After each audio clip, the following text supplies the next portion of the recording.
आदरणीय प्रधानमंत्री जी ने 7 वर्ष पूर्व इसी पटना के गांधी मैदान में जनता के सभा में ये बात कही थी। आदरणीय नीतीश कुमार जी के डीएनए पर सवाल खड़े किए थे। नाखून और बाल कटवा करके भेजा गया था। अब आदरणीय प्रधानमंत्री जी उसका रिपोर्ट अभी तक आया कि नहीं, जनता को इंतजार ही था। नमस्कार, मैं हूं देवांशु। आप देख रहे हैं न्यूज़ फॉर नेशन। देश के प्रधानमंत्री नरेंद्र मोदी ने बिहार के मुख्यमंत्री नीतीश कुमार की ऐसी तारीफ कर दी कि इससे पहले शायद ही किसी ने की होगी मुख्यमंत्री नीतीश कुमार की। नरेंद्र मोदी ने कहा कि नीतीश कुमार जो हैं वो सच्चे समाजवादी हैं और तंज जो था वो मुलायम सिंह और लालू प्रसाद यादव पे भी था कि वो परिवारवाद को बढ़ावा दे रहे हैं। हमारे साथ बात करने के लिए आरजेडी के प्रवक्ता मृत्युंजय तिवारी हैं। बड़ी तारीफ मुख्यमंत्री नीतीश कुमार की और एक तंज था आपके नेता पर भी। नहीं, देखिए, आदरणीय प्रधानमंत्री जी का ये जो दोहरा मापदंड है, तो ये तो बिहार की जनता और देश दुनिया की सब भली भांति परिचित हैं।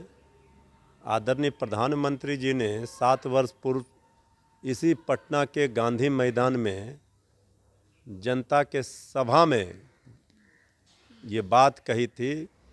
आदरणीय नीतीश कुमार जी के डीएनए पर सवाल खड़े किए थे। नाखून और बाल कटवा करके भेजा गया था। अब आदरणीय प्रधानमंत्री जी उसका रिपोर्ट अभी तक आया कि नहीं, जनता को इंतजार ही था। और इतना अगर आदरणीय प्रधानमंत्री जी को आदरणीय मुख्यमंत्री जी से प्रेम है, उमड़ रहा है, तो फिर हाथ जोड़कर मांग रहे थे पटना विश्वविद्यालय को सेंट्रल यूनिवर्सिटी का दर्जा दीजिए। पटना यूनिवर्सिटी को तो आदरणीय प्रधानमंत्री जी ने नहीं दिया, विशेष पैकेज नहीं दिया, विशेष राज्य का दर्जा क्यों नहीं दिया, जातीय जनगणना पर सहमति क्यों नहीं दी।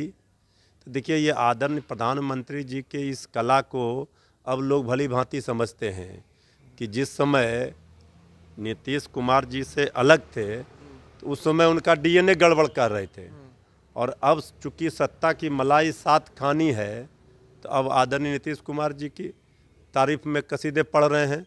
तो पहले ये बताना चाहिए ना कि 3 नंबर की पार्टी आज है जेडीयू, और जेडीयू लगातार बीजेपी पर हमलावर है, बीजेपी लगातार जेडीयू पर हमलावर है। तो दोनों पार्टियां यहाँ मिल कर के राज इतने लंबे वर्षों तक की है, बीजेपी जेडीयू। आप कह रहे हैं कि नरेंद्र मोदी ने कहने के लिए कह दिया, लेकिन असल मुद्दों पर बात बनती ही नहीं है। नीतीश कुमार की बात मानते ही नहीं, फिर क्या फायदा कहने का, ये कह रहे हैं आप। यही हमारा कहने का मतलब है।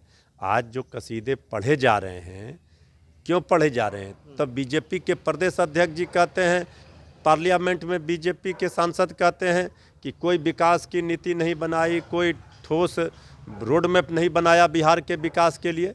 तो इसका मतलब है कि आज आदरणीय प्रधानमंत्री जी जो कसीदे पढ़ रहे हैं उनके तारीफ में, तो सबसे बड़ा सवाल इसको लेकर के पूरे बिहार की जनता को, एक तरह से बिहार के मुख्यमंत्री नीतीश कुमार जी, उनके डीएनए पर सवाल खड़े करके आदरणीय नरेंद्र मोदी जी ने उस समय, आप सबको पता है, 2014 में कही थी ये बात कि उनका डीएनए गड़बड़ है। आज क्या हो गया, ये बिहार की जनता जानना चाहती है कि सत्ता के मोह में, सत्ता में साथ रहना है। चूँकि 5 राज्यों से इनकी विदाई तय हो रही है चुनाव में, तो अब इनके एकमात्र सहयोगी बचे हैं, उनकी तारीफ में कसीदे पढ़ेंगे नहीं तो क्या करेंगे? इनका तो कोई उपाय नहीं है। चलिए, थे आरजेडी के प्रवक्ता मृत्युंजय तिवारी। फिलहाल अभी तक के लिए इतना ही। आप देखते रहिए न्यूज़ फॉर नेशन।